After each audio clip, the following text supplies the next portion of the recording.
Hello friends, welcome back to my YouTube channel Sheraz 360। उम्मीद करता हूँ आप सब खैरियत से होंगे। तो आज की वीडियो में फ्रेंड्स मैं आपको बताऊंगा क्या एसआईआर में एनोमली और लॉजिकल डिस्क्रिपेंसी जो होता है वो दोनों अलग है। तो हर वोटर को ना ये समझने की बहुत ज़्यादा ज़रूरत है। आज के वीडियो में मैं आपको दोनों का जो डिफरेंस है ना उसके बारे में बताऊंगा, इसीलिए वीडियो के एंड तक जरूर बने रहिए। वीडियो को लाइक करिए, वीडियो को शेयर करिए और मेरे पेज को रिक्वेस्ट करूँगा सब्सक्राइब जरूर करिए।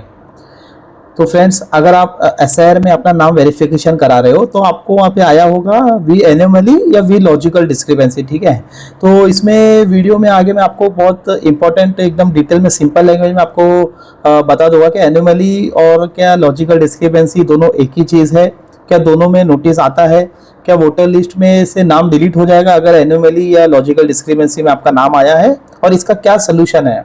ठीक है, तो सबसे पहले तो आप है ना इसका एक एसआईआर का ना पूरा पर्पस समझ जाइए कि एसआईआर है ना क्यों हो रहा है। ठीक है, तो एसआईआर एक सिंपल मतलब ईसीआई का एक प्रोसेस है जहां पर वो जो डुप्लीकेट वोटर्स होते हैं और जो गलत एंट्रीज होती है, जो फैमिली की मैपिंग हो वो सही तरीके से हो जाए और जो एलिजिबल वोटर्स है सिर्फ उसी का नाम एसआईआर के लिस्ट में आए। तो ये सारा करने के लिए ही ईसीआई ने एसआईआर कराता है। ये एसआईआर जो है रेगुलर एक्सरसाइज होता है, 20 से 25 साल में एक बार किया जाता है। तो लास्ट जो है 2002-2003 में हुआ था ये एसआईआर। ठीक है, उसके बाद अब हो रहा है, इसीलिए आप जो अपना एसआईआर में मैपिंग करा रहे हो आप देख रहे होगे कि 2002-2003 के रिकॉर्ड आपका सेल्फ या तो पेरेंट्स या ग्रैंड पेरेंट्स के रिकॉर्ड के साथ में आप मैपिंग करवा रहे हो। ठीक है, तो अभी क्या हो रहा है ना, मैपिंग होने के बाद में कुछ लोगों को क्या हो रहा है, बीएलओ के जो ऐप है वहाँ पे वी एनोमली करके ऑप्शन आ रहा है। ठीक है, तो अभी वी एनोमली क्या होता है ना, वी एनोमली बोलते हैं कुछ लॉजिकल इनकंसिस्टेंसीज को। ठीक है, तो अभी यहाँ पे लोगों को कंफ्यूजन क्या हो रहा है ना कि कुछ बीएलओ बोल रहे हैं कि आपके इसमें एनोमली आया है, कुछ बोल रहे हैं कि आपके मैपिंग में लॉजिकल डिस्क्रिपेंसी लगा है। तो अभी यहाँ पे लोगों को कंफ्यूजन हो रहा है कि क्या दोनों अलग अलग चीज है या दोनों सेम है। तो इसीलिए आज के वीडियो में मैं आपको दोनों का डिफरेंस बता दूंगा। सबसे पहले तो आपको ये समझना होगा कि ईसीआई ने हमें ना कुछ 13 रीजंस दिया है। ठीक है, 13 रीजंस दिया है जिसके वजह से एनोमली या फिर ये लॉजिकल डिस्क्रिपेंसी लग रहा है। तो ये 13 रीजन को है ना आप ईसीआई ने क्या किया ना, एनोमली में अलग डिवाइड किया है और लॉजिकल डिस्क्रिपेंसीज के अंदर अलग डिवाइड किया है। ठीक है, तो दोनों भी होता है, डिस्क्रिपेंसी ही होता है, एनोमली भी डिस्क्रिपेंसी कैटेगरी के अंदर ही आता है। और इसको मैं मीनिंग आपको मैं एक्सप्लेन करता हूँ एनोमली का क्या होता है, और लॉजिकल डिस्क्रिपेंसी भी एक नॉर्मल डिस्क्रिपेंसी होता है। ठीक है, तो अभी पहला मैं आपको एनोमली के बारे में बताता हूँ। एनोमली क्या होता है, एनोमली क्या होता है ना, सिस्टम ने ना जो बीएलओ ने मैपिंग किया है उसके बाद में सिस्टम को कुछ आइडेंटिफाई होता है कि कुछ सस्पिशियस मैपिंग लग रहा है उनको। ठीक है, अनयूजुअल मैपिंग दिख रही है। ठीक है, तो वो सिस्टम मैप कर देता है कि मेरे को जो रिकॉर्ड ये पेरेंट्स के साथ में किया है या ग्रैंड पेरेंट के साथ में किया है या सेल्फ में मैपिंग किया है, ये मेरे को रिकॉर्ड है ना बराबर दिख नहीं रहा है, इसीलिए सिस्टम ने उसको ना एनोमली मार्क कर दिया है। तो एनोमली के अंदर कौन कौन आते हैं, जैसे फॉर एग्जांपल मैं आपको बताता हूँ। एक एग्जांपल, एक रीजन ये है, parent in previous SIR and current roll में अलग अलग दिख रहा है। मतलब पेरेंट्स का नाम जो है वो प्रीवियस जो एसआईआर था और अभी का आप जिससे पेरेंट्स से अपना मैपिंग करवा रहे हो दोनों का ना डिटेल्स ना मैच नहीं हो रहा है, इसके लिए सिस्टम ने उसको एनोमली में डाल दिया है। तो एग्जांपल के तौर पर मैं आपको एक्सप्लेन करता हूँ। ठीक है, किसी ने अपना फादर का नाम पहले था, उसका मोहम्मद सलीम नाम था उसके फादर का, और अभी जब वो अपना फादर से मैपिंग जब करवा रहा है वो उसका फादर का नाम हो गया अब्दुल रहमान। तो यहाँ पे फादर का नाम भी पूरा चेंज हो गया। ठीक है, अच्छा ये फादर का नाम कैसे ले रहा है, आप जो AC number, part number, serial number दे रहे हो ना लास्ट 2002 के रिकॉर्ड से, वो 2002 का डिटेल्स वो फेच करता है। ठीक है, अभी जैसे कि आप बोल रहे हो कि नहीं मेरे फादर का नाम, आपका जो इलेक्शन कार्ड है करंट उसमें आपका फादर के नाम में लिखा है कि अब्दुल रहमान, लेकिन आप जो AC number, part number, serial number दे रहे हो 2002 का उसके अंदर तो मोहम्मद सलीम है। तो लेकिन बोलेगे, आप बोलोगे नहीं मैं वही है, नाम चेंज हो गया है, लेकिन सिस्टम को तो नहीं पता ना। सिस्टम क्या करेगा, वो एनोमली में डाल देगा, उसको डिस्क्रिपेंसी मार्क कर देगा कि मेरे को सस्पिशियस दिख रहा है, अनयूजुअल दिख रहा है, ये फादर करके अपना बोलते रहे हो। जैसे अपना इलेक्शन कार्ड में आप बोल रहे हो कि आपका फादर नाम ये है, लेकिन आप जो 2002 के रिकॉर्ड से मैपिंग करा रहे हो वहाँ पे फादर नेम उनको कुछ अलग दिख रहा है, मिसमैच दिख रहा है, इसके लिए वो एनोमली डाल देते हैं। अच्छा, और एक दूसरा मैं एक्सप्लेन कर देता हूँ, दूसरा कौन सा कैटेगरी है जो एनुअली में मार्क हो रहा है।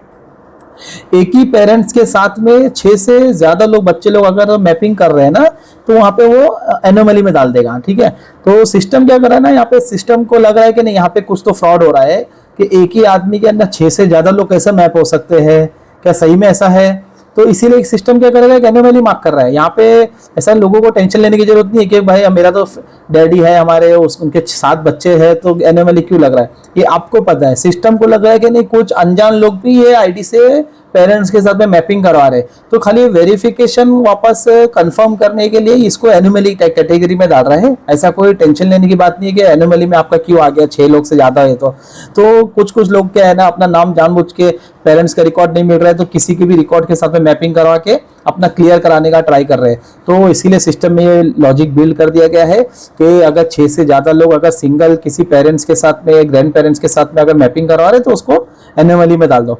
तो एनोमली मतलब क्या होता है ना, ये सस्पिशियस या उसको लगता है कि कुछ अनयूजुअल हो रहा है यहाँ पे, तो ये इसको इसमें डाल देता है। और भी कुछ कैटेगरी से, जैसे पेरेंट का नाम मिसमैच हो जाता है, डुप्लीकेट लिंकेज हो जाता है, फैमिली मैपिंग में एरर आता है, ओल्ड डेटा 2002 का और अभी का डेटा में मिसमैच हो रहा है, रॉन्ग प्रोगेनी मैपिंग अगर हो रही है, multiple claim of single parent, ये 6-7 रीजन है जो एनोमली में आ रहा है।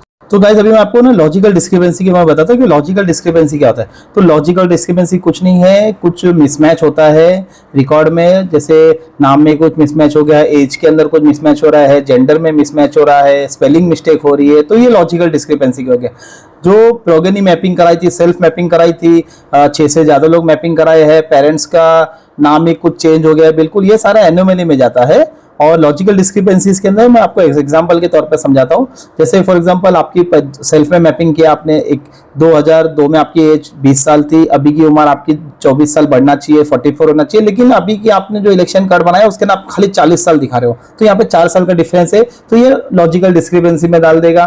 फादर की एज जो है वो 40 साल है और जो बच्चे की एज जो बहुत कम दिखा रही है, 40 साल से कम का दोनों का डिफरेंस दिखा रहा है, तो ये लॉजिकल डिस्क्रिपेंसी में डाल देगा।